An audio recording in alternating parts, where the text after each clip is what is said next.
గొంతన్న నన్ను దేకాడే మత్త నీ కొడుకు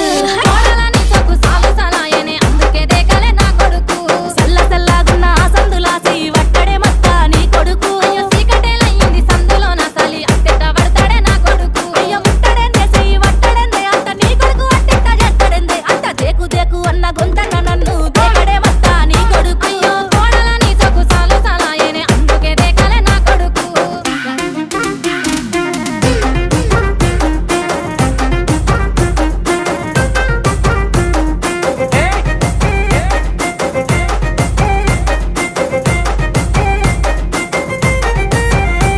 ఇంట్లో నీళ్లు పోసి వెంచిన పూలను పట్టించుకోడత్తా నీ కొడుకు మట్టి